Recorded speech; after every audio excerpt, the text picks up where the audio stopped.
Any opposed? All right, meeting minutes approved. And just for Gina's notes, that was Kevin Perky with the motion and Brenda with the second. Thank you. And then inviting public comment. Anybody's on? I am not seeing anyone from the public today, Okay, maybe because we're tucked away back here. good key. Nate? You're up. All right. And just to kind of tee it up, I'm gonna shut the door too. But already had a big presentation from Nate. I think really the goal today is get a motion from the group, some key points you want to hit in a letter for council for them to consider around a BDAP recommendation that'll go on June 5th. So Council meeting tonight. no council meeting tonight. Next one is the 5th. So we had one last week. Okay.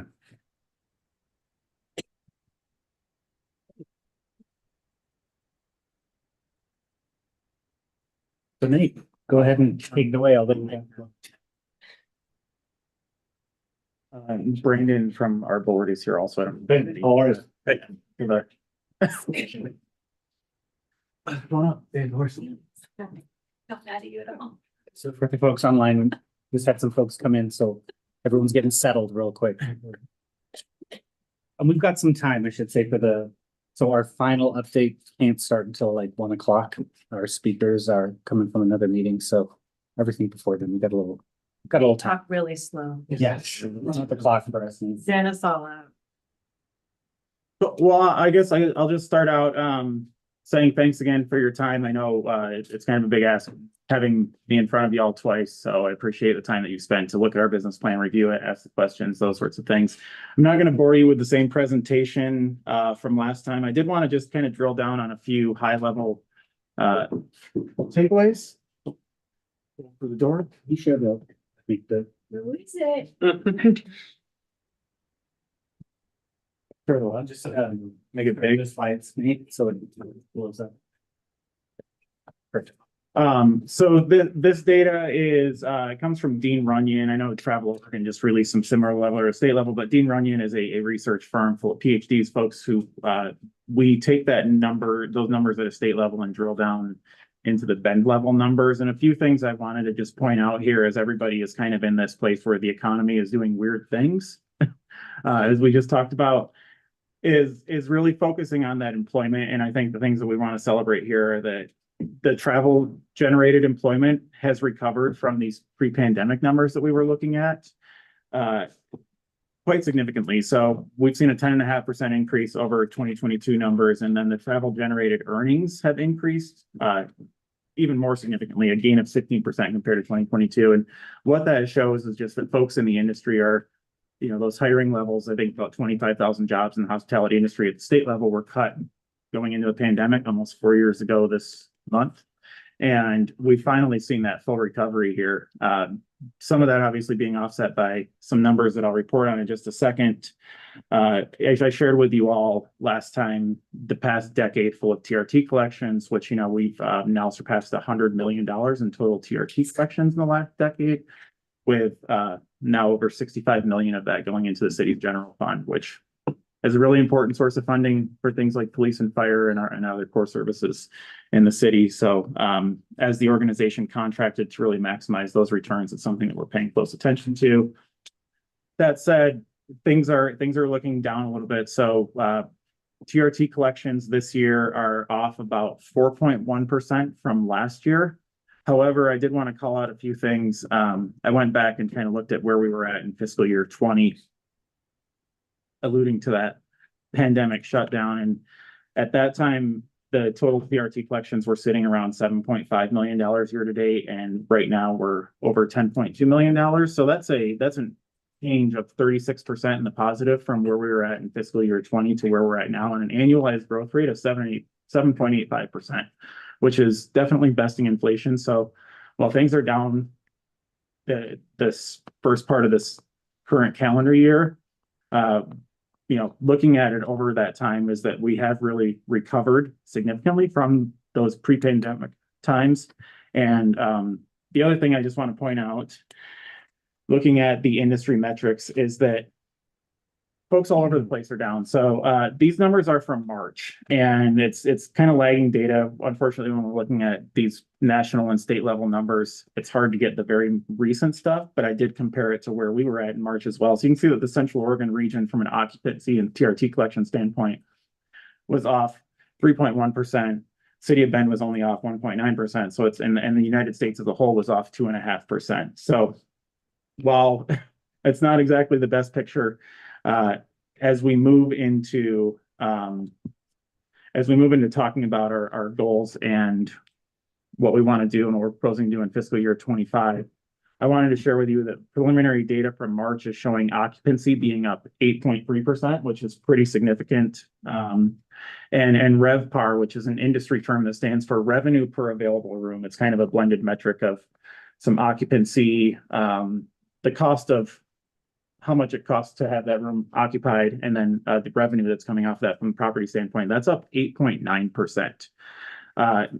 To put that in context at a national level, those numbers are up 2.1% and 6.6% respectively. So Bend is doing better than the national trends there.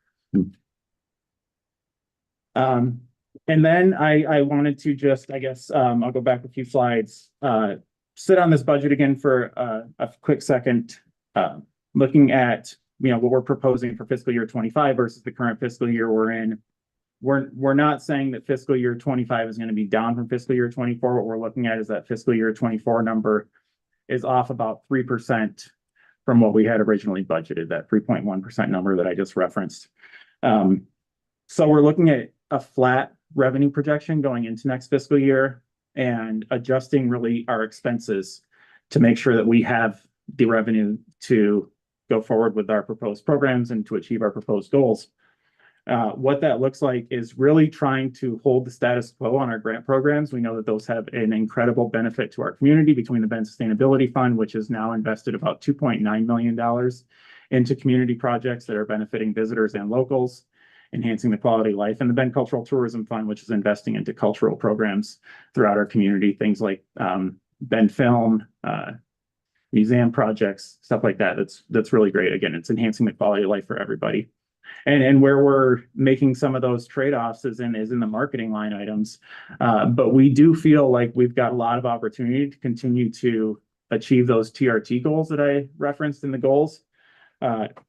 Despite a decrease in our marketing, we're really looking at opportunities to attract new visitors, particularly around in some of the spaces where experienced disabilities haven't really had an opportunity to come to Bend. There haven't been the resources for them to find a suitable vacation destination in Bend. And we're investing in a lot of those tools and attracting those folks. And in addition to that, we're really doubling down on marketing in the non-summer months, right? I think we could all agree that Bend feels pretty full in the summertime, but we know that there is a lot of opportunity. I'm just moving all over the place, but I'm going to go back to this slide real quick that shows those TRT collections. And you can see that like things are really good in the summertime, right? But what I see when I look at those non-summer months are opportunity to grow TRT. And so by focusing strategically on these non-summer months, looking at areas when we can attract more visitors at the right times, and helping to raise the rates that are being charged as well, we feel like there's a lot of opportunity there to move the needle in this space. Sorry, Marcus had his hand up for a little bit too, Nate. Oh, yeah. Hey, thanks for the presentation a couple weeks ago. If you could go back to that slide that breaks down the budget and the expenses and the terrific.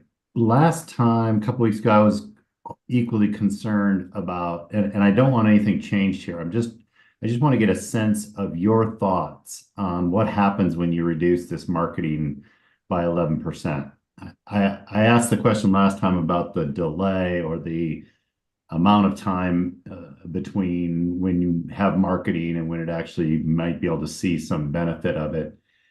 But I'm actually concerned that by reducing this by 11%, we may, a year from now, suffer from that and not realize it till that point. So I really not asking to change anything, just wanted your sense of how this will be affected, you think? Yeah, thanks. That's a really great question. A lot of these savings, and I'm just going to move over into this next slide, and I apologize for the really small print, but on the bottom left, you can see those sales and marketing expenses as they broke out in kind of that balance sheet format. And really what we've been able to identify here are efficiencies. So it's not necessarily less money that we're spending on the actual marketing activities, our media buying, those sorts of things, but we've been able to find efficiencies amongst our staff in-house, the way that we're acquiring assets for advertising, the way that we're doing our media buying, the research that we're investing in, and finding efficiencies there. So when it comes to the overall impact, as well as removing money from certain times of the year where we just feel like there's not as much of a benefit, and reallocating that to other times of the year. So like I said, we really feel like we can still hit those goals by finding those efficiencies in a way that's not going to negatively impact our ability to increase the TRT. Okay, thank you. I think as we discussed a little bit last time, like BDAB does have that opportunity we see visitation continue to drop, kind of wave the flag to council, like, hey, maybe we need to make a midstream change to the business plan based on changes in visitor trends, reduced revenue, right, which has a knock-on effect to the general fund as well. Yeah, and the other thing, put him on the spot, Brandon Tyler from the Visit Bend board is here too. He is the GM at the GM? Yeah, At the River House. So I don't know if this is something particularly as a lodging stakeholder you could speak to at all, but. Yeah, concerned about occupancy? Is that the question? Yeah, so I mean, across the United States, there's been a drop specifically in destinations are struggling. City centers are doing pretty well, but destinations like ourselves are hurting. Q1 was a tough go. But we see it ramping up, right? So at our property specific, June, we're starting to see an uptick. We're pacing ahead of last year. July's pacing a little bit behind, but I think it's because we've taken some group that's displacing it a little bit. Personally, I think the transient demand is going to come back in the summer, and it's going to be a struggle in September, October. I'm concerned. I'm less concerned because we put group on the books.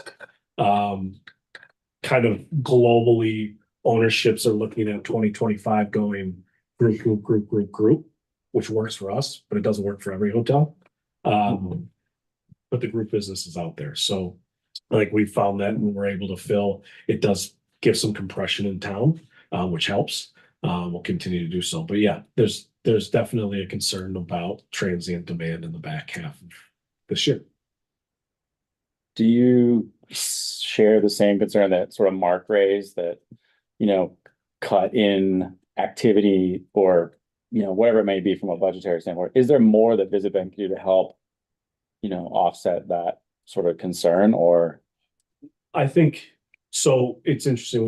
We were just doing interviews for the new CEO and the network that Nate does and Kevin's had been doing is kind of innovative, right? Like they're ahead of the curve and they're doing a good job. I think from a marketing standpoint, where every time I see a drop in marketing dollars, yes, it concerns me, but I feel like Nate's got it in the right spot, and focusing on a September and an October is going to yield better than focusing in July or a June or an August, right? And so, yes, do you want to keep looking at that and say, okay, well, where do we start pulling up from visibility standpoint? But I think the drive market is what gets us. And there's a few things out there. We'll see what this Dallas does. I don't know if Dallas is going to do much. We're seeing a decent amount in LA, which has been surprising for us. But those are the only places where I would say, okay, we'll increase the marketing dollar for visibility. But I think the drive market's coming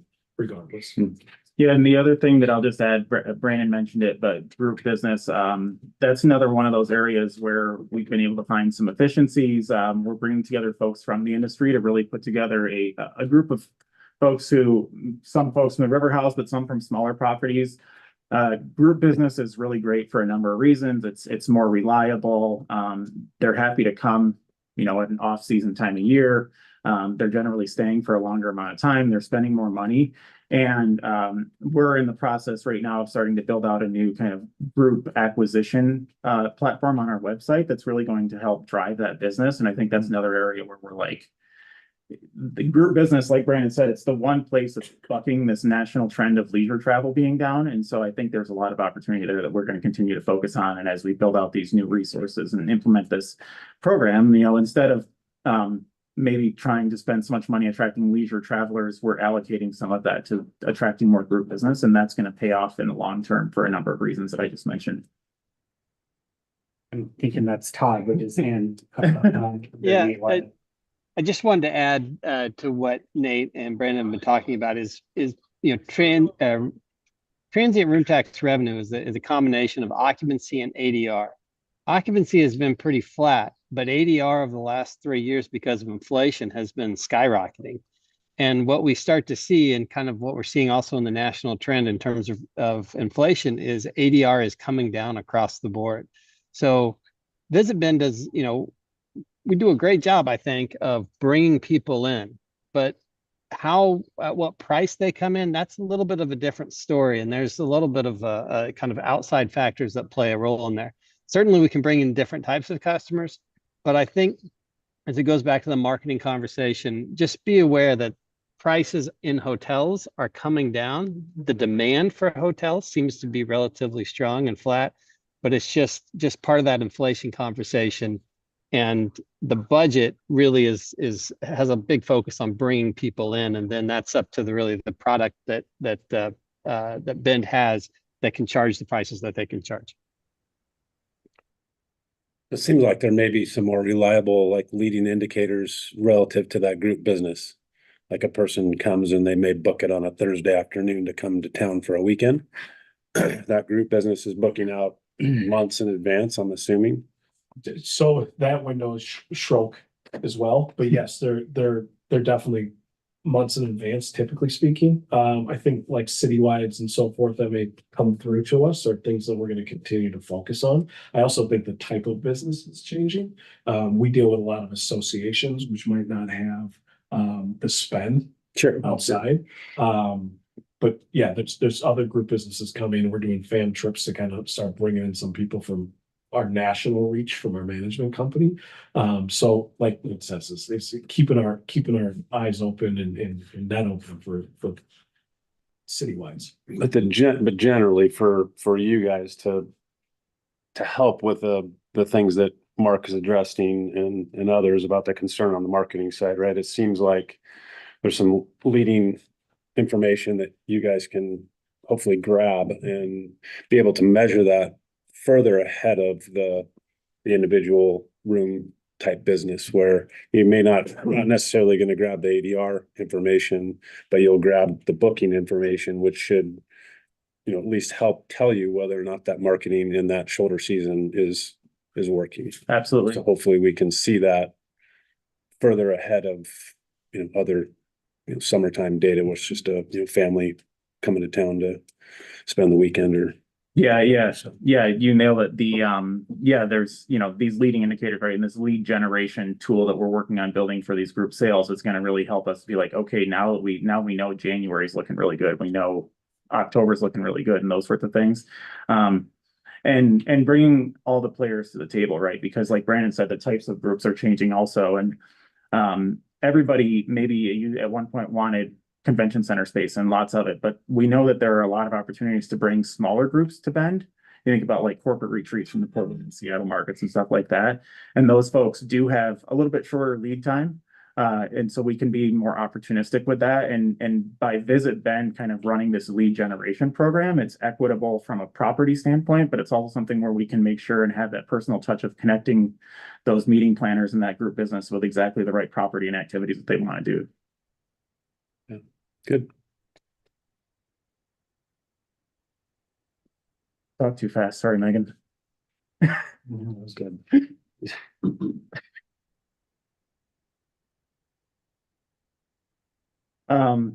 Yeah, so any other questions? Like I said, I'm here to answer those questions sort of. This, as I mentioned, couple weeks ago. This plan is really just an evolution of the plan that was approved last year by BDAB and council. Never wants to be satisfied. We're always trying to stretch and do a little bit better, right, and have a bigger impact in the face of maybe some slight decreasing room tax revenue, but we feel like we've got a lot of opportunities ahead of us. We feel like the organization, I guess the other news is that we have announced our new CEO, Jeff Knapp, who's coming from Visit McMinnville, will be on the ground June 10th, his first day of Visit Bend, and he's familiar with the plan already. We've had lots of conversations. I know Brandon was part of the hiring committee. And so lots of really exciting energy moving forward with the organization. I think big picture, hearing,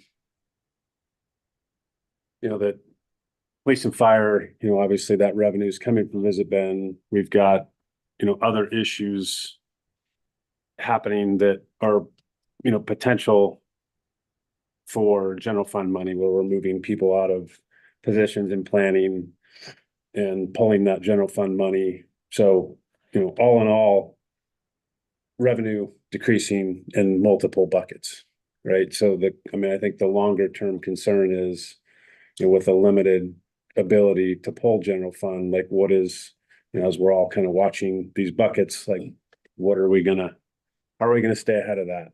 And, it's a little bit death by 1,000 cuts type of deal, where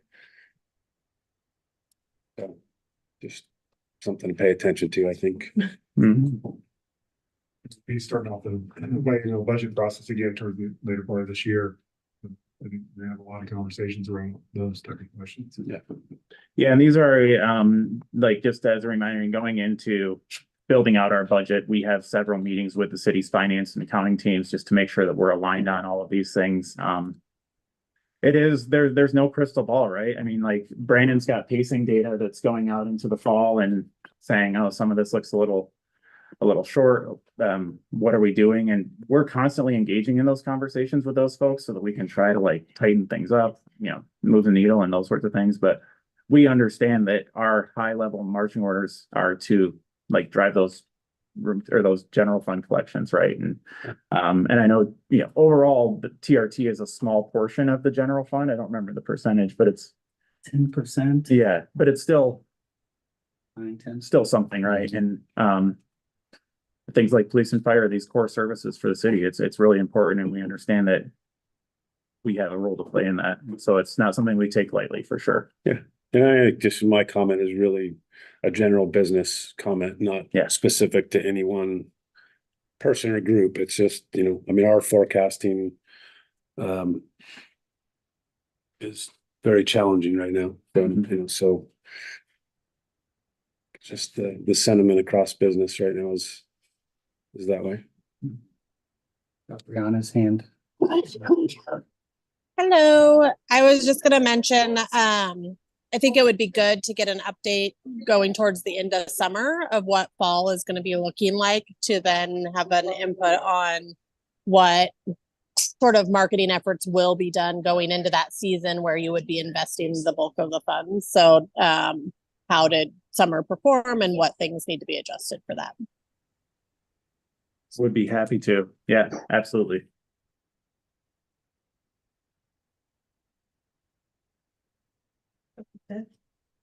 Yes.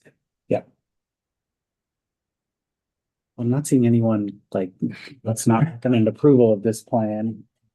A lot of feedback here. Would need a vote, right? Because we do need would need a motion, because we do need to write a letter to council, and then I'll be up there with Nate on the 5th, and we'll kind of relay any other feedback too. I thought you were presenting the whole thing.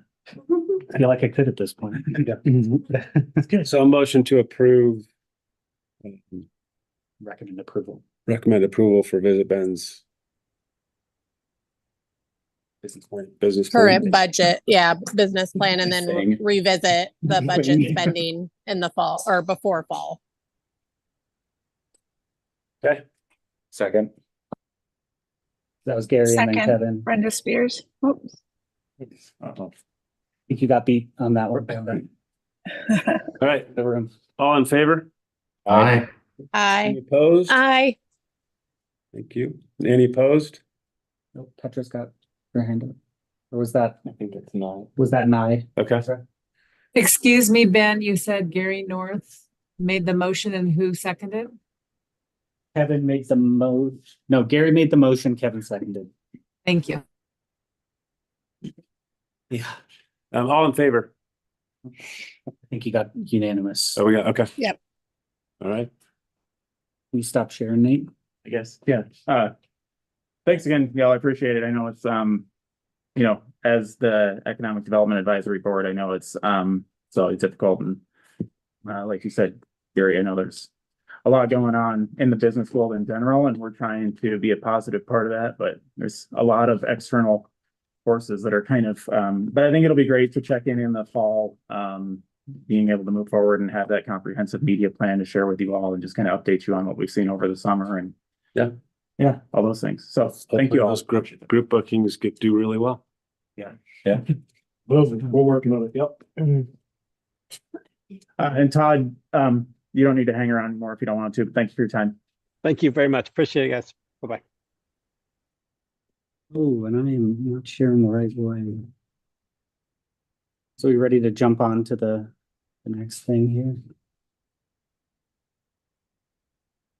Does the BDAB work plan? Yeah, and oh, here we go. Let's just do that. There we go. I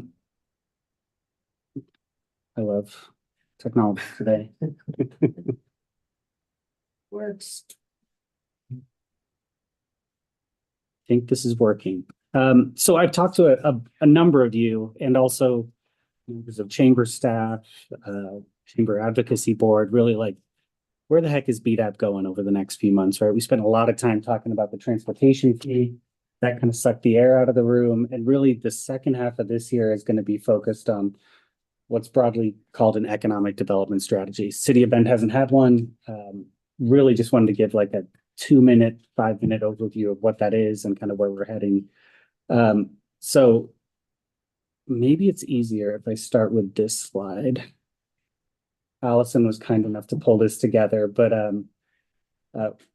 in the code, there's something called the BDAP strategic plan, but it's really a work plan. It says BDAP has to have a 3-year plan for areas they want to focus on. We'll touch on that in June, kind of where we're at with our plan that expires at the end of this year. Most kind of key components are in there, have been worked on. Childcare, certainly talked about cost of development a lot, and we're going to continue to, I'm sure. But that is kind of the end of what we're envisioning for an economic development strategy. And next time we go in for a code update, really want to change that in the code to BDAP work plan. So we stop confusing a 10 to 20 year strategy with a work plan that really is like, how do we pull down from that bigger strategy and where is BDAP going to focus over the next 3 years? So backing up, an economic development strategy really has 2 uses. So, or really this kind of fundamental work we're starting with. So we're starting with a target sector analysis that really says, and now I'll back up because I wanted to show the flow chart. Target sector analysis really looks at which industries are likely to expand over the next 20 years in Bend beyond the background growth rate. So that could be because of just market conditions. That could be because we're going to come up with some intervention incentives. We're going to make certain amount or certain types of land more available. So we just last week on Friday scored an RFP to bring someone on to do that target sector analysis work. That's going to be the jumping off point for our economic development strategy. Those folks in the contract that hasn't yet been signed, so I don't want to share who they are, but they're very up to speed on kind of urban growth boundaries and economic development strategy, kind of development work. They're going to have a number of check-ins with BDAB over the second half of this year, really around where the economy is going, and then their recommendations on which industries we think are going to grow more over the next 10 or 20 years. And that should kind of help focus BDAB's work. We've had some false starts, I think, around not just with BDAB, with staff. I'll take accountability for it too, around what is in an economic development strategy, because you start with the universe of all the things we can do, it gets pretty tough, right? And also not grounded in data. Where do we see our workforce going? Where do we see high wage jobs going? And then ultimately we work that target sector analysis through BDAB to council, and then begin work on kind of this strategy development. That's all happening in the next 6 months. So hopefully this kind of flow makes sense. We're going to start with an overview of economic trends probably in August, really what's been happening since the Great Recession or just before the Great Recession in Bend. Where have we seen industries kind of start growing? Which industries are struggling? Our last target sector work from 2000, I think 6, which actually our 2016 UGB expansion, it kind of incorporated in there, included things like finished wood products, probably not doing super well in Bend at this point, right? We're seeing, although Brian's Cabinets was on the Made in Bend tour, although I kind of put them on advanced manufacturing. But where are we seeing kind of this growth moving forward? So coming back to the flow chart, we'll start with the target sector analysis over the next few months, that overview of economic trends, and then kind of this, while it's grounded in data, it's qualitative too. BDAB is going to kind of have that, provide that justification. If healthcare doesn't show up on the list, I think it will, right? But for example, there are opportunities to kind of elevate industries that we see as fundamental to our economy, important for livability or economic growth, kind of elevate those into that list as well. And then flowing off there, the strategy, of course, we'll look at incentives. Council just kind of gave a nod of heads last week around what we're calling a site-specific tax increment financing district. Think very small, kind of tactical urban renewal areas, functioning a little bit on the economic development side, like an enhanced enterprise zone.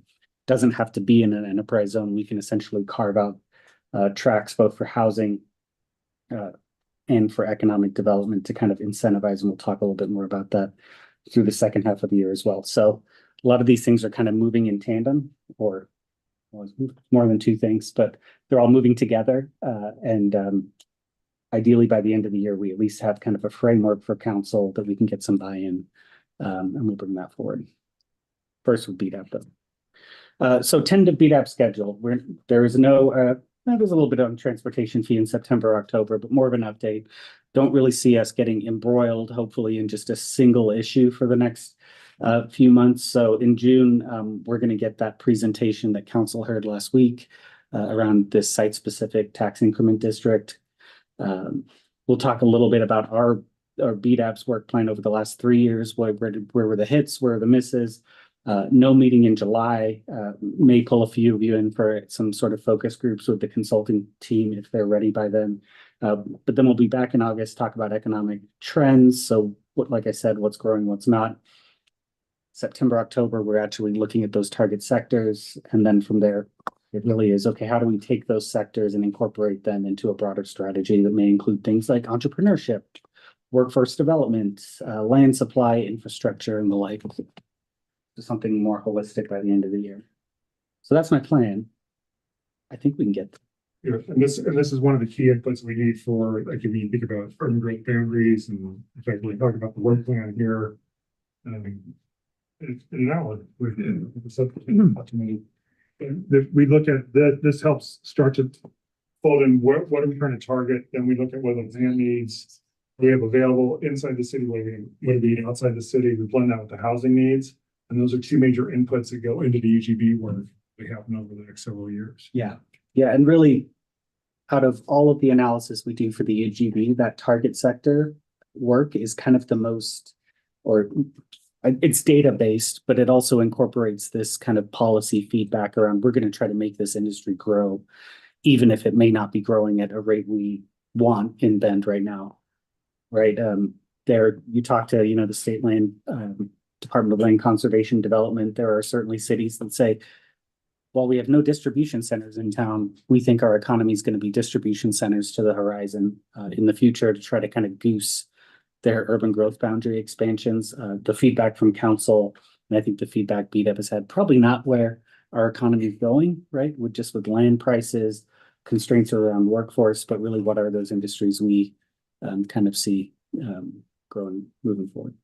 Does the target sector analysis, it will be tailored around what Central Oregon's or Bend's capacity is? Or will it be just nationally, everybody's going to buy an AI gadget? That's. So they'll work down from, and that's really where I think the economic trends overview starts, right? They'll start with, okay, what's happening nationally, what's happening in the state of Oregon, what's happening in Bend.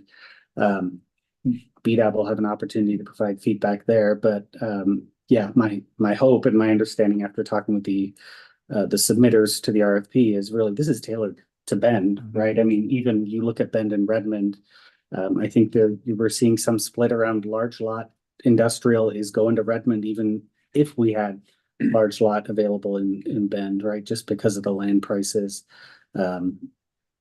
There weren't any bidders that were single sites for the 95 acres we just RFP'd out there, right? So it will be Bend specific, but kind of taking in those Central Oregon trends as well around workforce, educational attainment, those sort of things.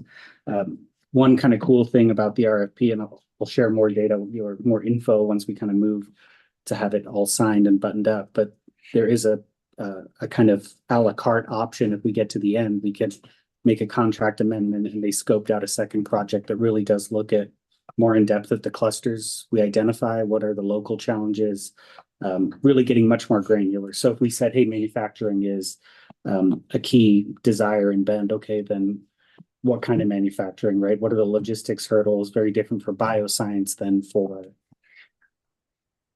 we've seen Hydro Flask move their fulfillment to Portland, for example, right? Closer to logistics hubs.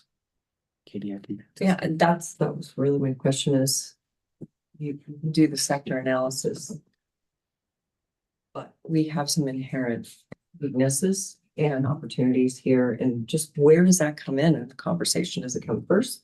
Does it come first and second? And because, for example, let's just talk about the health industry. When we were looking at, for example, when Ernst & Young came to do the OSU Cascades analysis, there were months of a lot of conversations over what do you want and what's realistic. And so that's my question is, where does that conversation happen? I think really, I mean, it starts with the trends overview, right? What's actually working here based on the data we've seen over the last 15 years. But then that second component around identifying those sectors, that's going to be a conversation, right, with BDAB and then ultimately with council. If they came back and said, hey, we think a Boeing plant is going to be your target sector, right? Large format aviation, this board and ultimately council are the ones that can kind of go, yeah, that makes sense or that doesn't make sense. We did include kind of multiple checkpoints in the RFP. So it isn't just, hey, what do you think of this? Everyone good, let's move to council, right? It is, if BDAB has questions and also stakeholders as well, they're going to do some stakeholder interviews, be able to kind of validate that. It's kind of like asset mapping, right? Yeah. When you have somebody come in and there are probably a lot of people around this table that can help with that too. When you look at what are our assets coming in and what are our challenges. So, okay, I was just curious. We've like internally had a ton of conversation. What is industrial and Bend? What does that really mean? Because there's different. Means Redmond. But well, that's what I mean. There's a more tailored.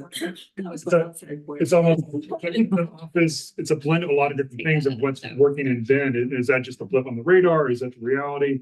Because what this work does, it takes it goes off a lot of different directions. It goes to incentive programs, it goes into land need, it's making sure that the code is set up correctly. It's Ben's work plan now. Like who do we talk to? What do we target? Where do we spend our time? Yeah. So there's so many different legs of this thing and we really need to reset it because it's been stale for a while. I mean, it'll even go into our comprehensive plan designations, right? Yeah. Juniper Ridge has some like interesting ones around size of lots carved out there. Yeah. Does that need to stick around, right? Does that align with where we think the economy is going to go?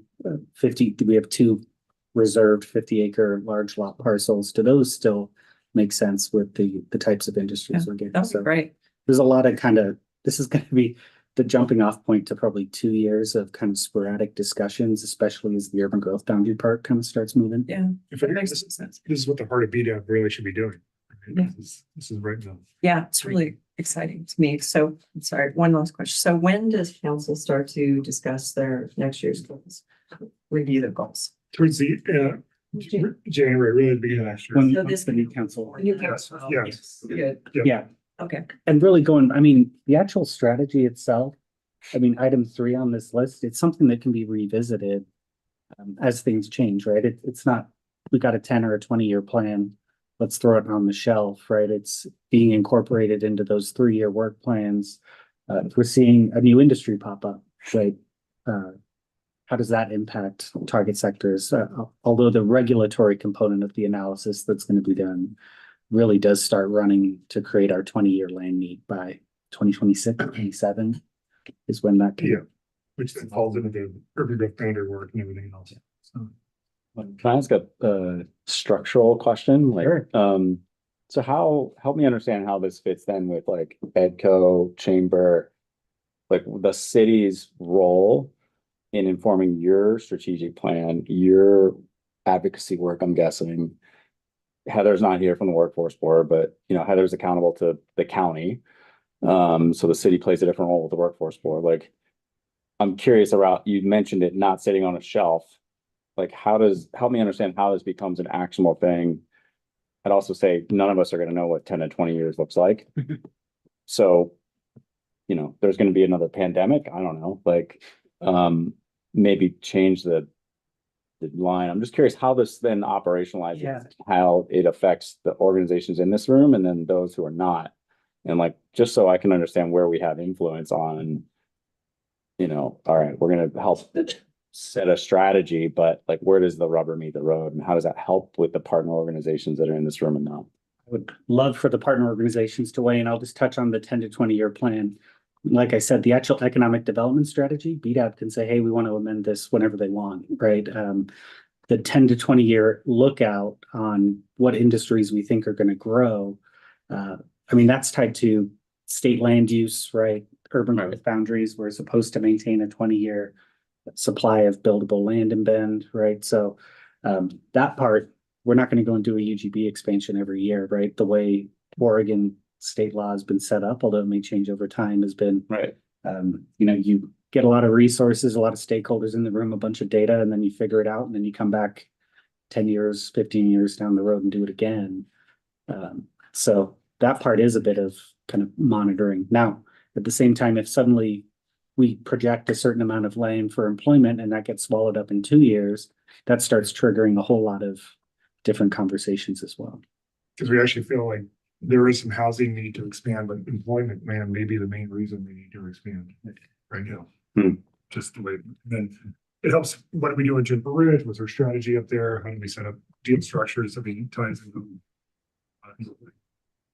But I would, Yeah, I would say this is like an intentional strategy, because I think heretofore our efforts, EDCO's efforts, have been sort of opportunistic, right? People come here with an interest and a wherewithal to start a business, but we haven't targeted aviation. It kind of landed here a bunch of years ago. We haven't targeted bioscience. Ben research just happened to happen and spawn these companies. So I would say that strategy has been relatively informal, my observation. And that, I think that benefit is sort of wearing out. It's being pressured by power, by lack of land, et cetera. So I would say this is the roadmap for us to, you know, when you walk in the office, you can only make one first call, right? So deciding what that first effort you're going to do that day, that week, that month, this will give us that. And I am just personally sort of goosebumps about this, because it's going to be data-based. It's going to be based on what we already know and are good at here, and those things we are weak at, you know, like, you know, power now is becoming one of the biggest barriers that we see down the road. So to me, it's just an intentional strategy based on data. And so that'll probably go into our contract, because our contract with the city today is pretty, I don't want to say generic. It doesn't say this industry, that industry. It says hit these stats. And now I think it'll be more hit these stats in these areas. And I think that'll be really helpful. I'm glad you mentioned the contract. I mean, that's BDAB helps define that scope. Council approves it. Yeah. Right. I mean, this work would inform that. Yeah. Cool. That's helpful. Oh, Mark. Hey, I got a chance to read the thing that they list you on, Ben, the Comprehensive Economic Development Strategy by COIC. Oh, sure. Yeah. Katie was involved in that too. How do we, what we're planning to do here, fit either into that or on top of that or completely different than that? What are your thoughts on this? And Katie, I'd love your input too. I mean, the So the CEDS, Comprehensive Economic Development Strategy, COIC, Central Oregon Intergovernmental Council, they build that plan, and it's really a jumping off point to access federal funding, right? So it becomes a bit of a catch-all for regional priorities. And I mean, that's my perception of the last round of discussion. I mean, you have everything in there from infrastructure development, buildable land, to childcare, workforce development. So it's a bit of it's a good guidepost, and we will bring the COIC folks in to kind of talk about it. And I think it highlights shared regional priorities, but I think this is a step below that, much more localized, right? Where there may be components of that plan that just don't apply here, or they apply differently in Bend than they may be viewed region-wide, for example. But I think the real benefit to the plan is, if we want federal funding for a big infrastructure project, one of the things we have to do is point to the CEDS and say, major infrastructure projects are included in the plan, right? Or entrepreneurship is included in the plan. So we want to go after an EDA, Economic Development Administration type grant. So yeah, I think this will be a little more focused on kind of what levers are out there that we at the city level can pull to kind of move forward certain initiatives. Did I miss something, Katie? Yeah, no, I think you summed it up, and I think that it's more of a framework. So we all know what each other's doing, see where the overlapping interests are, but there's not a level of detail, I guess, that each jurisdiction is going to have and bring as their own economic plan that fits in the sets. Yeah, I agree with that. In looking through it, it certainly doesn't have the kind of details we're talking about just a few minutes ago with the types of industries one would want to focus on in their particular region. Thanks. Thank you. Thanks, Mark. It's always concerning when someone says your name was on a report. So nothing required today. I just really wanted to, I mean, I will readily acknowledge the last 6 months have been very focused on these kind of tactical issues, right? And I think it's great then. I'll speak for myself. I'm really looking forward to the conversation. We get to talk about something happy. yes, I think that's kind of where a lot of things are heading right now. Yeah, it's good. After the last year of revenue generation is what I've referred to it as, but I've heard it called other things as well. So yeah, any more questions? Otherwise, happy to turn it over to Cyrus. I know we have a couple other meaty things on the agenda. That's great. Thanks all. Okay. Wanted to bring an update on the cost of development work that's been going on.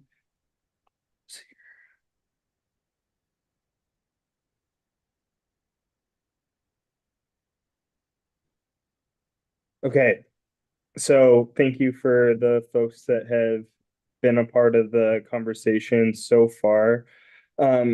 We've gotten a lot of different feedback and preferences on what this tool kind of looks like. And so wanted to kind of take a high level picture of what we could do, what was feasible in the short term, just to make some progress on this work and then build it out from there. So some of the common themes that we heard from the group that were similar were that the business community needs some more predictability in fee increases as much as possible.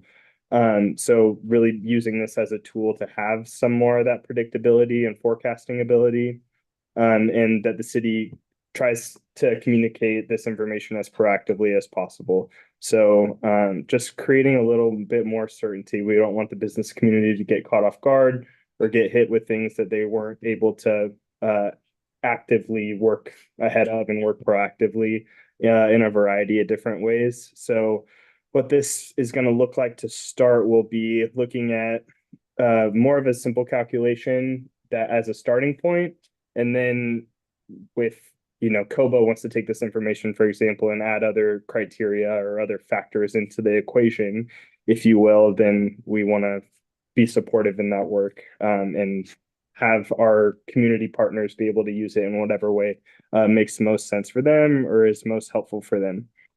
So this is just an example of what Bend might look like. I know, sorry, it's a little bit small. But looking at 4 different development types: single family, new construction, commercial, industrial, and mixed use, and then breaking that out from SDCs, city SDC, parks SDC, through in the transportation fee, and then other impact fees and licensing where applicable. So you can see those total costs for each development on the right, and then looking at the taxation for each jurisdiction as well. So like I said, this is an example of Bend, but we were looking at doing Beaverton, Hillsborough, Salem, Eugene.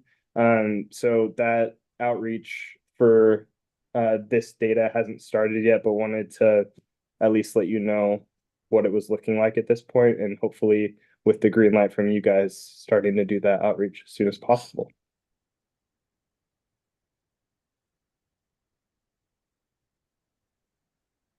Sounds good. Yeah.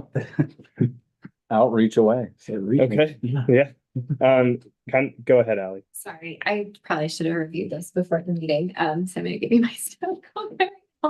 I wonder if we can report the taxes as sort of like what this project's tax bill would be over a 5-year period. Yeah. Instead, just so it isn't just a tax rate to kind of help equate it to some, and maybe like do like total city costs, but then expected like 5-year tax bill or something. That's the next move. Cool. Okay, you were already on it. So. No, yeah, that's great. Thank you. Okay. Well, awesome. Like I said, I know that there's a lot of curiosity around this work, so I wanted to at least give an update on where it's at currently. Cool.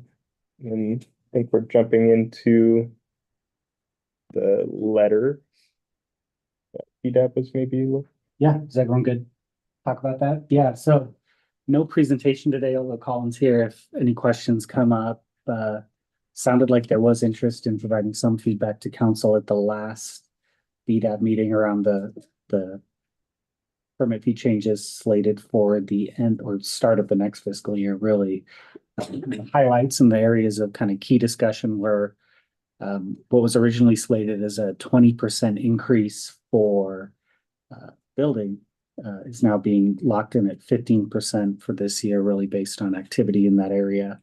And then a 15% increase in planning is going to, 20, going to 25%. To put a little bit finer point on that one, that's the one that we're gonna bring to council and just show them the information, because that was the request that we have. To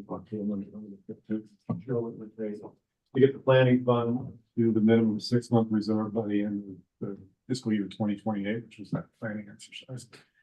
Is more of a show them how the numbers work. And it would, in order to make that 6 months by the end of 2028, it would be a 15%. I mean, sorry, 20 to a 25%. Yeah, and I think one thing that we covered this up, we talked about the general fund kind of helping out with the planning fund a little bit more. If you go back to before my time at the city, 2014, 2015, that was a key theme of BDAP discussions. I think generating, is it $500,000 from the general fund for planning? Yeah. And then that has been whittled away, or was whittled away, I think, over the 2 or 3 budget cycles following that. And the justification was, planning does the outreach for private development. That is where a lot of kind of the community values are imposed in the code. There's a lot of community values that are part of code updates. And we also have free pre-application meetings, right? Really to ensure that folks actually engage with the process early on, instead of sort of throw something in and then find out halfway down the path that there's some prohibitively expensive component of a project. So that was the justification. BDAP pushed pretty hard back then. And then it was kind of, like I said, as different priorities arose, right? I think streets was a key theme back in, say, 2016 through 2020. That general fund subsidy really declined. So not trying to make a value judgment on behalf of BDAB around is a general fund subsidy good or not, but more so this could be an opportunity to say, hey, an enduring general fund subsidy for planning would be a useful component of any kind of holistic look at ensuring fees stay stable. And as Colin and I discussed as well, just the way that that general fund allocation went away over time, and there were not fee increases in that interim period, really kind of helps explain some of the reason that planning is so far, really scraping the treetops, as we heard last time, around their reserves versus building or private development. So open any and all feedback, right? As I mentioned last time, doesn't have to be a thumbs up or a thumbs down from BDAB. I think you're all positioned to provide council with some insight on what's going on in the industry and the impact of fee changes. Gary, I know you had some thoughts. You sent an email. Yeah, I mean, I was just, just very high level, again, just business conversation about, what, when we move things around in these buckets, it's hard for me in particular to understand where things are moving to. Like when you say 25% or, another 5% increase in planning, I don't really have anything to relate that to, like dollars and cents wise relative to a permit. What does that even mean? Because is that on, a specific value? And then, if permit fees go down by 5%, is that like a net zero transaction at that point? Or like what does that look like? I mean, I don't know. So I think trying to figure out a way to get context to better understand and then inform ourselves on, how to provide better feedback, right? I don't feel like I can provide the feedback I need to, because I don't understand the data. So just trying to get a better understanding of what, how do we break the data down so that, again, we're looking out, hopefully, and Ben talked about, we're going to be looking out 6 months, 12 months down the road, rather than, reactively dealing with the fee increases or whatever it is. And I mean, that's, I guess my overall goal would be to try to figure out how to get that data in a way that makes it make more sense for everybody. Because I'm assuming if it doesn't make sense to me, it's not going to make sense for me to explain it to anybody else either. So, but yeah, I mean, I think that, going back and revisiting kind of overall general fund dollars, like where does that, how is that doing relative to everything else? When these fees aren't covering cost, and how does all that function? Be good to look at more of that to better understand when we do go to council, or however we offer our opinion about these things, writing a letter to council. I feel like I'm flying a little bit blind there. Yeah, I'd echo what Gary said around getting a little bit more clarity on how the machine works. And I felt you mentioned something last time about stabilizing your workforce as well is part of this equation, because and I might get this wrong, but if, something's down, but then permitting picks back up, you don't want to see the quality of your return times on permits go down because you can't hire staff back because they've gotten laid off because you're now below your reserve, right? So generally, feedback to council could include, I don't know if that's appropriate now, but making sure you can stabilize a workforce, because the last thing you want are your customers coming and saying, like, ready to go, and your permit turnaround times are worse because now you can't hire back the people because you let them go because the funds got too low, right? Yeah, that happened after the Great Recession. As everything did. Yeah. Spike back up. We didn't have the resources here to meet the volumes. Plus, we were competing with the same people for jobs that the private sector. Sure. Yeah. Quite out there. We get scaled back up. So I'm feeling pretty comfortable in the engineering division and the building division. Oh, okay. What I would like to be able to do is preserve the resource that we have in planning. And that's why we have, for those of you who were at the presentation a couple of weeks ago, we have 2 unfilled positions. Let those stay unfilled, and 2 existing people we're going to reassign to, essentially work that we have available that will be covered by the general fund. So that takes pressure off our expenses. But still, because of what Ben was talking about, the planning fund was in the worst shape as far as reserves were. And so it's just taking a longer for it to come up. And given the downturn in our projected revenues, that's compounded it. So what we're trying to do is just keep this, essentially, that division stable for really into 2025. And a lot of us are waiting to see what's gonna happen with interest rates, happen with the national election, and 2025 could get better. Gary, while I have the floor, I'm like what you were talking about, and that's a really good observation about what is the difference between, okay, it goes down a little bit in building, up in planning. And I've thought about that before this meeting, and really, I think a decrease or any change in building fees touches more people than planning, because a building permit, lots of building permits can be applied for without ever having to go through planning. Actually, any of your lower level mechanical, electrical, plumbing, actually even single family dwellings. So, and nothing that is things that are going into existing subdivisions, they touch planning a little bit. There may be a little bit of a bump just on the zoning review and interpret setbacks, but a reduction or a smaller increase in building permit fees has a much broader impact on the community than those. Planning, because especially with House Bill 2001, basically allows everything from a fourplex down to just go through building permits. You have to be a larger project to enter into the planning realm. There definitely has an effect on projects, but it's a subset of. Okay, gotcha. That makes sense. I also just want to say for planning, projects are a lot more complex. Public involvement process is a little more intense than it ever used to be. So there's actually more time and effort that's to be spent on these larger projects just because of the intensity of them.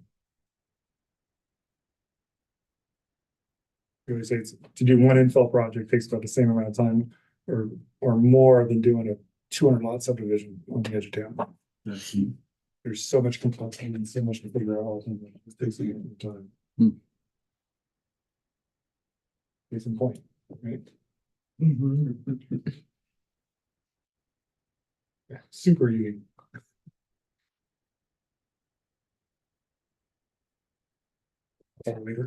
Any other feedback on this agenda item? So that's the June 5th council meeting, the presentation.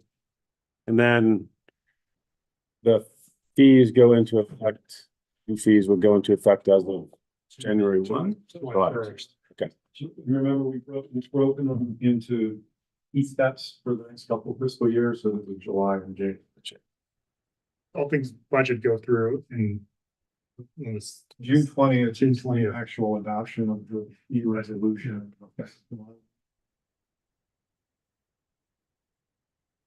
SDC is also going to affect July 1. Without mid-year steps, so there's some steps, but they're annual steps. Okay.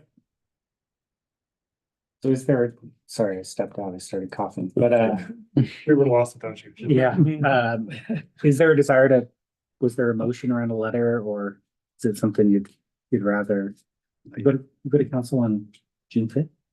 Presentation on the fact, I mean, maybe that's. I don't know what we would put in a letter. I don't know.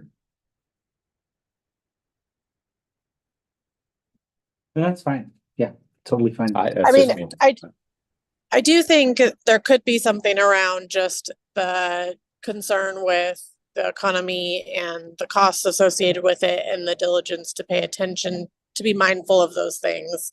And that could be the feedback from BDAB, just in the sense of putting it in front of council, all the things that we've been talking about in relation to rising costs. Maybe it's something.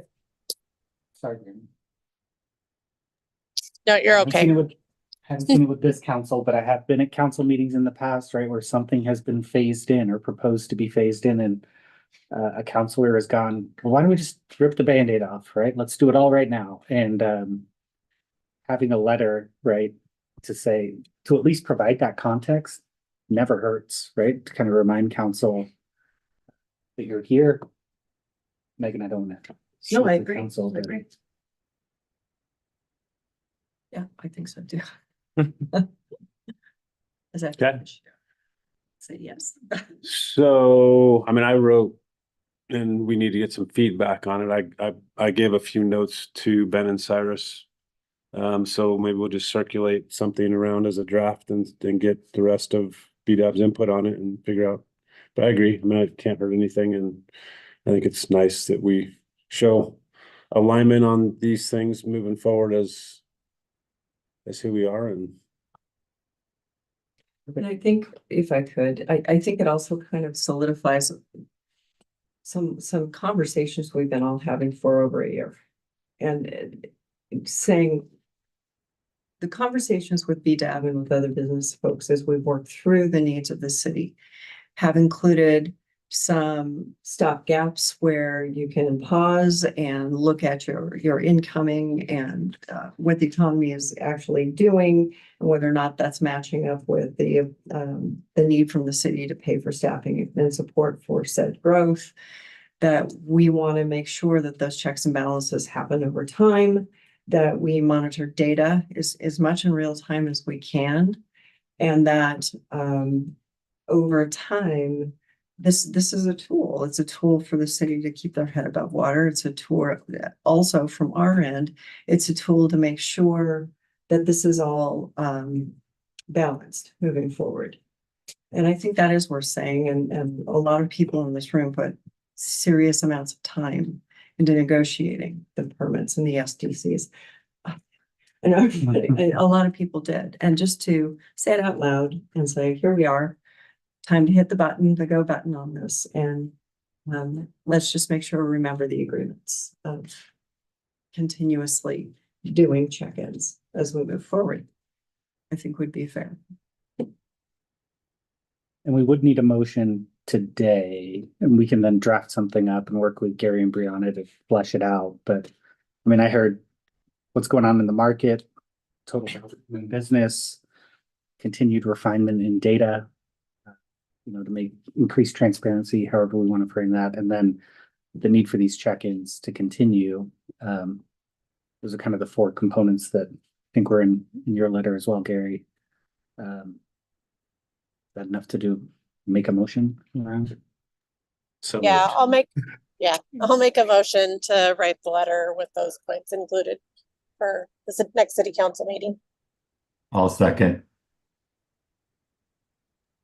That was Brianna. Sorry, that was Mark. yeah, I was just gonna say, sorry, that was me, Brianna. And that was Mark on the second. Okay. So Yeah, all in favor? aye. Any opposed? Aye. Okay. Motion passes. Well, we'll work with you. Get that drafted, submit it before the 5th. Great. Thanks, everybody. Application? Ben, for me to share my screen, do I need to have a Zoom link? to do I'll that, or I'll Teams it to you right now. Okay, that'd be great.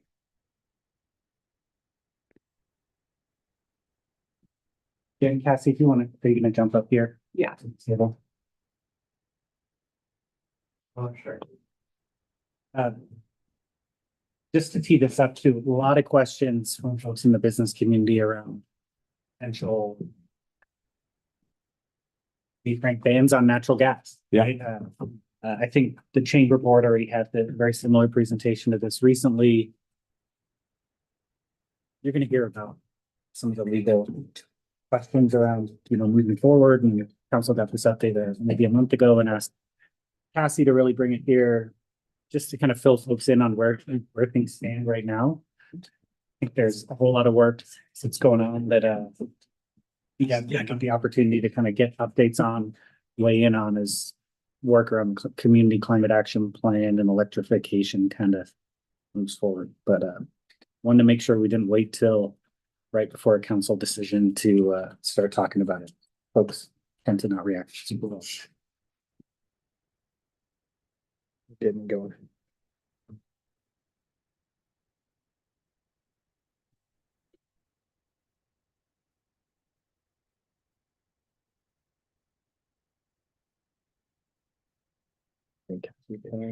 Yeah.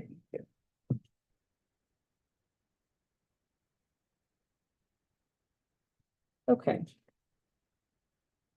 So I'm Cassie Lacey. For anyone who I haven't met, I'm a senior management analyst in the city manager's office. I lead our climate and sustainability programs. And then Michael Selford from our city attorney's office is going to be sharing a little bit as well. I'm going to be sharing, as Ben said, the work that we're doing to consider electrification policies for the city. And we're early in this process. I'm just going to explain to you the process that we're going through so that you guys kind of, can track along as we go through that process. So just for some background, the council included in their goals for this biennium, a council goal around developing new policies to support sustainable development that are responsive to community concerns, including policy related to natural gas and building electrification. So that's kind of why we're working on it this biennium. The goal behind electrification is to try to get buildings to use technologies that use electricity rather than natural gas or other fossil fuels for their power needs. There are several potential benefits of electrification that we're interested in as a city and as the council. The primary climate benefit is that there are well-established renewable and carbon-free electricity sources that can be used when buildings run on electricity, which just aren't available at the same level of scale and availability for natural gas. And there's also emerging research areas about the human health and safety benefits of electrification, since electricity doesn't require fossil fuels to be combusted kind of right on site within homes and buildings. Electrification supports our climate action goals because it has the potential to significantly reduce greenhouse gas emissions in buildings, especially when paired with renewable electricity strategies. And in Bend, residential and commercial buildings combined contribute 48% of emissions across the community. So it's actually our biggest emission sector. In our existing community climate action plan, electrification programs generally fit within the framework we have because we have a lot of strategies that around promoting energy efficiency, which electrification can be considered an energy efficiency strategy.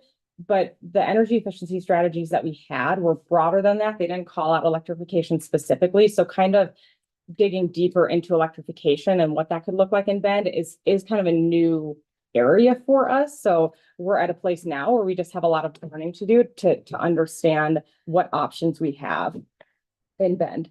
There's been a lot of community interest in this topic. The Environment and Climate Committee, which is the committee that I'm the staff liaison for, that kind of oversees the implementation of our community climate action plan. They've indicated a lot of interest in this. There was a youth climate coalition campaign in the fall. We've also heard potential concerns about electrification from various stakeholders. And so we're at the point now where we're launching this project really with just the goal of better understanding the options we have for promoting electrification in Bend, and then trying to use that information to decide what the best approaches are for our community. And so there are both voluntary and regulatory options that can be considered that we will be looking into. And on the regulatory side, there's a lot going on and just kind of an evolving legal landscape that we'll be considering closely. And so Michael we have a few slides where he's going to share a little bit about the legal framework for this work. So hi everyone, my name is Michael. I don't think I've met most, if any of you. I'm with the city attorney's office. We gave this presentation to council, and I think if there's one takeaway for you all as I go through this is that the law is very unsettled and uncertain. And so there's some legal risk for the city to move forward. And the city is mindful of that and aware of that. I'm going to just start by just kind of going to the legal 101 principle at play, how we're going to think about this. It's called home rule and preemption. So basically, Bend is a home rule city. Maybe you already know this already. And we have the authority to pass any laws that are not preempted by state or federal law. So basically, if the state or the federal government is silent, we're good. If they're not silent and they say something, we can't do something different. So that's what we're looking at. We generally look at what protects health and safety in town, but we're not the Public Health Authority. So when we're looking at regulating this area, generally, it's not going to be a valid basis to say that we're trying to protect public health because we don't do that. That's something that the county does. So we're looking at different types of policy goals. So looking first at federal law, the main law that would preempt our ability to regulate in this area is the Energy Policy and Conservation Act, the EPCA. And I'm going to look at my notes so I get the language right because it's somewhat specific and technical. So this is the law from 1975. You see on appliances you buy, they have different labels on there for standards. This is the law that says they have to have those labels. But they have a preemption provision. So they expressly preempt local regulations concerning energy use of the covered products. So refrigerators, water heaters, furnaces, et cetera. So City of Berkeley, a leader in environmental policy in the country, they passed an ordinance that basically tried to get around this. So instead of regulating energy use directly of different types of appliances, they prohibited natural gas piping from the gas meter to and within the new building. So they basically said no gas lines. They're not going to touch the right of way. We're not going to touch the appliance. We're just going to touch the conduit from the meter to the appliance. And since the preemption provision just talks about the energy use of the covered products, surely we're fine. The Ninth Circuit disagreed with that. And they basically said Berkeley couldn't try to sidestep that preemption provision in the law by trying to regulate the pipes and not regulating the appliances themselves. So that ordinance was struck down. And that bottom bullet, they basically said that it was preempted because it rendered the gas appliances useless. And because they're useless, then it necessarily concerns energy use of covered appliances. So it was a tough case. It went up to the Ninth Circuit, and one of the judges described it as a close call. So there were a lot of cities, including Eugene, that was looking at doing something similar. They've had to dial back. And in fact, with Eugene, I think they actually had to repeal the ordinance they passed following this case.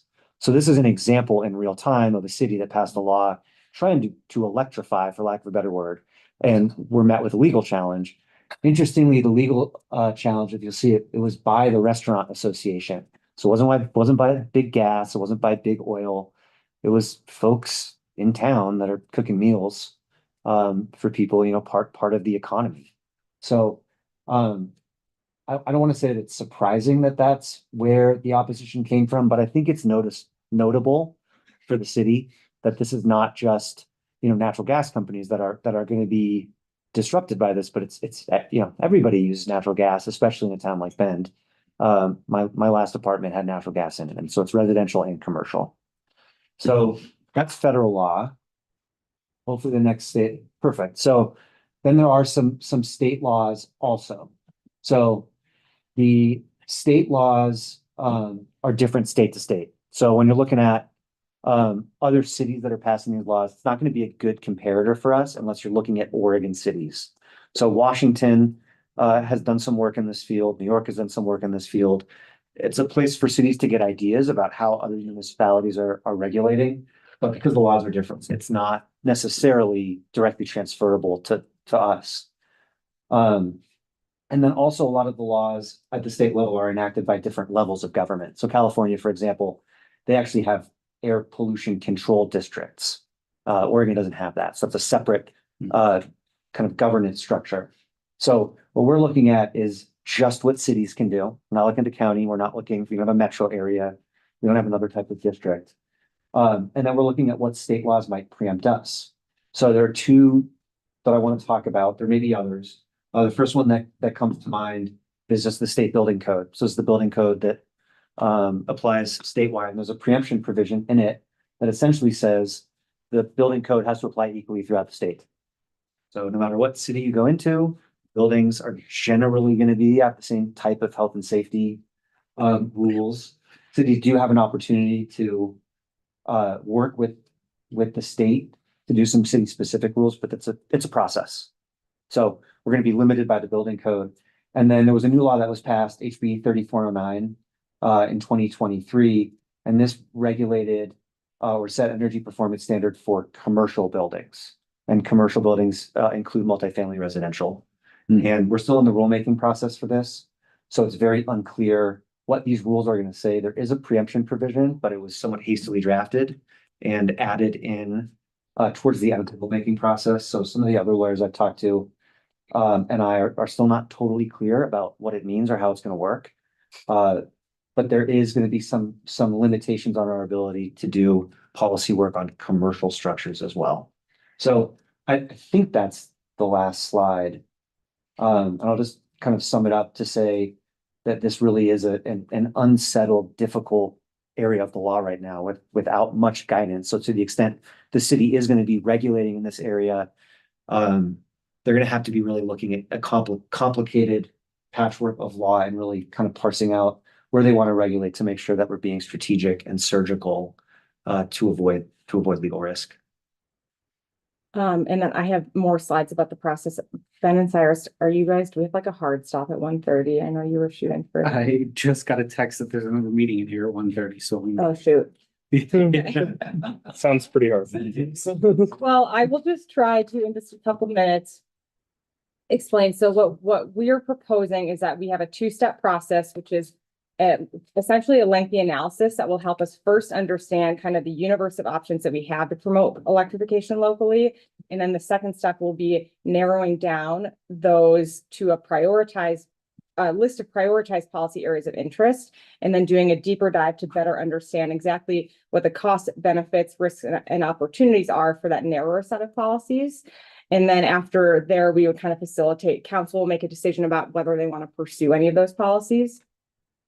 So the step one scope is what we're launching now, and that's really to just understand kind of that universe of options for promoting electrification. It's meant to be a broad brush assessment where to get just kind of a clear understanding of what the best practices are, and then a very high level just cost, benefits, and feasibility considerations.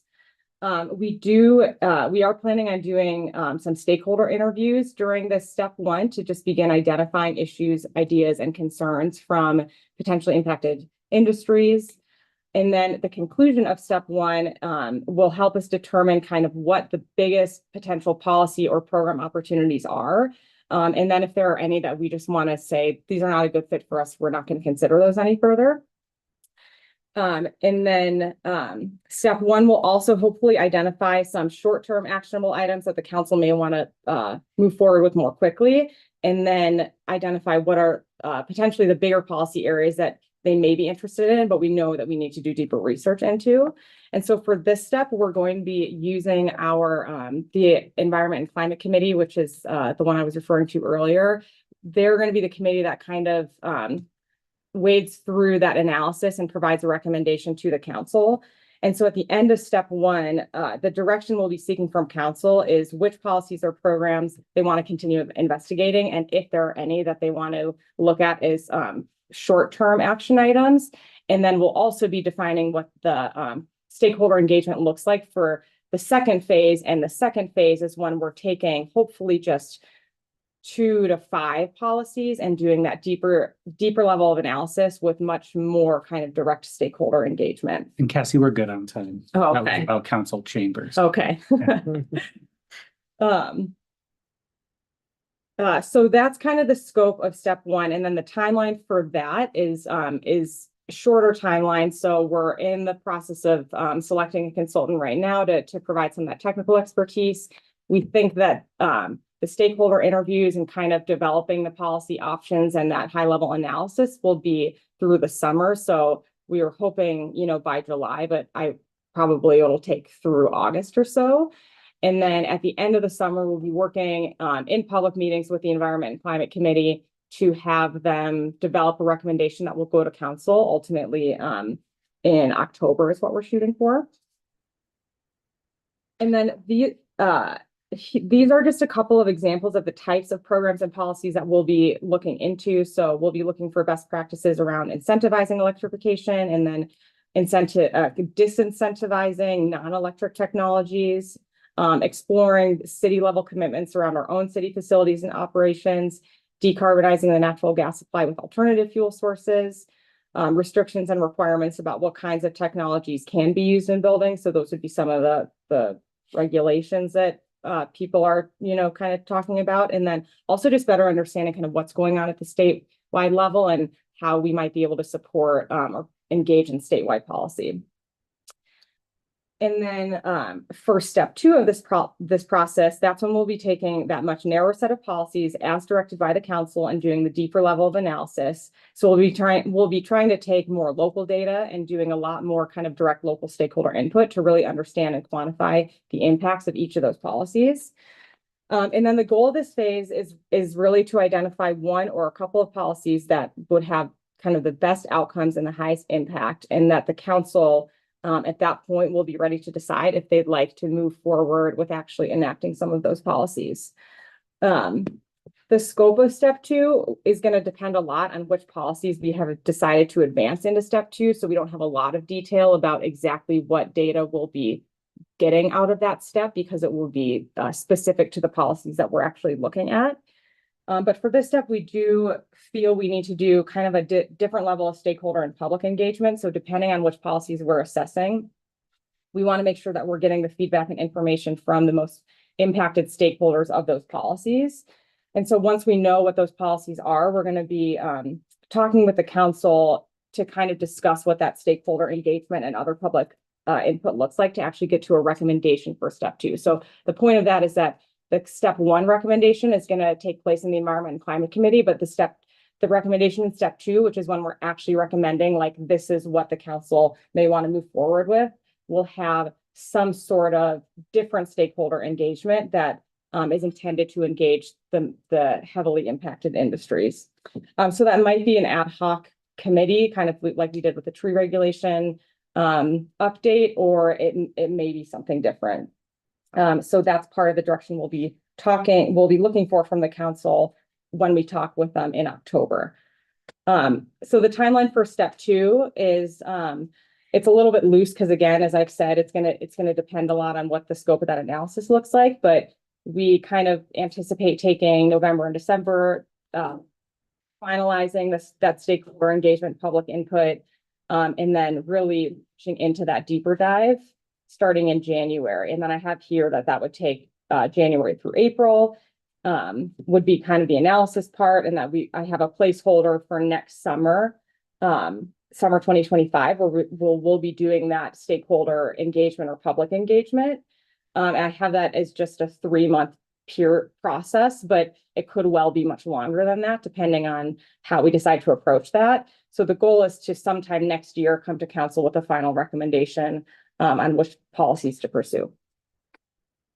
And then this was just a slide I had on public engagement, but I think I kind of already got that across, is we really do want to make sure we have a lot of transparency and public engagement throughout this process. So the strategy is for step 1 to leverage the Environment and Climate Committee, and then step 2 to convene that broader stakeholder group, as I was mentioning.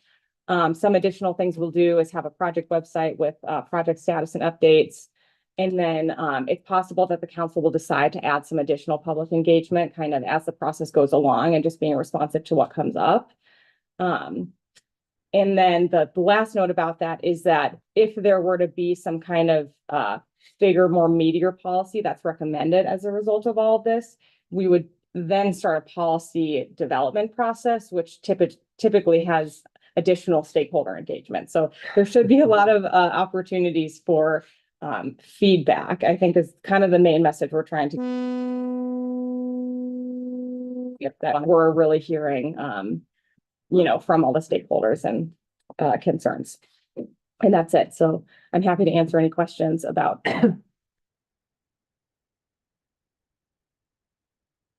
Brianna's hand online. Brianna? I was just curious what the, obviously the legal was one, but are there any other major concerns or barriers that you guys have already found? We really haven't started too much. I mean, that's kind of the part that we're trying to launch into now is understanding what the big challenges and concerns are. I'd say anecdotally, the types of things we hear is people have a lot of questions about just the cost and kind of the cost benefit. concerns about when we're talking about heating, like can electric technologies provide the same level of, and maybe not just heating for cooking, it's the same thing, like can electric technologies provide the same functionality as some of the gas appliances or equipment that people are using? So anecdotally, those are kind of the two biggest concerns I hear, which are definitely challenges that we want to look into. Mark? I have two things. The first one is I didn't see it, and I assume it's going to be a part of it, and that is to analyze what the potential change in electric needs and our region's ability to bring that additional electricity in.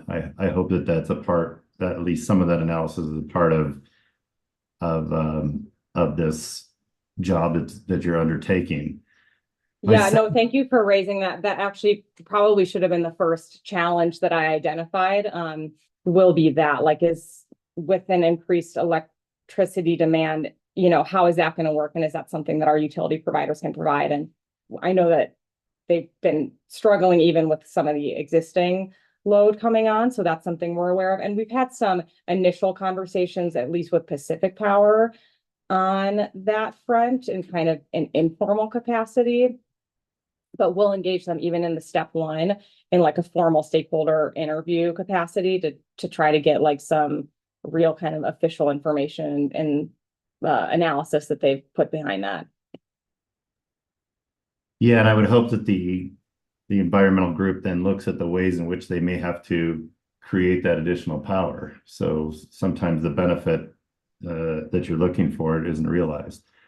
My second question is really, maybe I missed it at the top of this, but what drove this? And I'm not knocking anybody for this, but what is driving the city to take this on, especially given the fact that there seems to be some murkiness involved about how to proceed with any of these cities. So at this time, what kind of drove this forward? Yeah, it was included in our council goals for this biennium, and I think it was kind of directly related to our environment and climate goal area. And we have I kind of didn't explain this background, but we have, for anyone who's not familiar, we have the city has climate action goals and a community climate action plan that says we'll reduce greenhouse gas emissions by 40% by 2030 and 70% by 2050. So I think that's kind of where it generally was rooted in trying to achieve those goals. And increasingly, we have just heard in the last year or so, especially, or year or two, just increased community interest in that. So we've had kind of several periods of time where we'll have a campaign from a community group that's, asking the city to adopt an electrification ordinance, like kind of going all the way there right away. And so those types of things have been coming up increasingly, which is, I think, where our council started hearing those, and same thing with our committee members. So it was a desire to kind of unpack that topic a little bit and look into that. And I think the community interest has kind of come from other cities starting to pursue those types of things. And so Berkeley was the first one, but there's been hundreds of cities around the country have been doing this. And then more recently, it started to take hold in Oregon a little bit, and the city of Eugene being the one who kind of they were the first ones to kind of put something out there for an Oregon city. So that's kind of spurred interest among other just community members around the state. Thank you.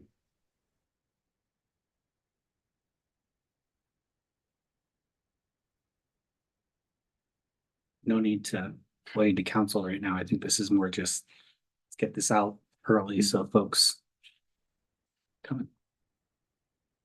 And we can come back here, like when at those different check-in points, like at the end of step one, we can just plan on coming back and kind of sharing the findings. If that's of interest, or we can just touch base then. Cool. Yeah. This group That's it. be one of your stakeholder groups? If you would like to be, it's definitely, we've been we haven't defined those initial interviews yet. So Cool. Yeah. Just thinking it might be a good group to ping. Yeah. Yeah, and I can try to get some restaurant lodging folks maybe too, is just knowing they were part of that like legal challenge. Yeah, that would On be the great. I topic, can like at the end. follow up with Brendan first on this.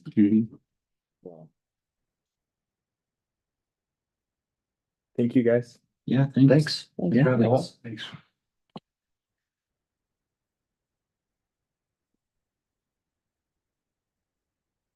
We can wrap it up, Gary, unless there's any roundtable or future topic. Yeah, any future topics?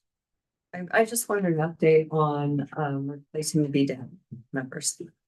Yeah, so Councilor Perkins and the mayor selected 16 applicants, so it's very competitive. I want to say six or seven folks gonna interview Thursday. Cyrus knows my calendar better than so, yeah. It's on that. Yeah. So yeah. I'd say by June, the applicant would be appointed. Pointing 2 out of those 6, is that right? Correct. Yeah. And potentially an alternate, or we are gonna get this advocacy group kind of spun up again second half of the year, and we move some folks into that as well, but we'll talk about that at a future BDAP meeting. Great. If there's nothing else, we can adjourn. Thanks all. Thank you.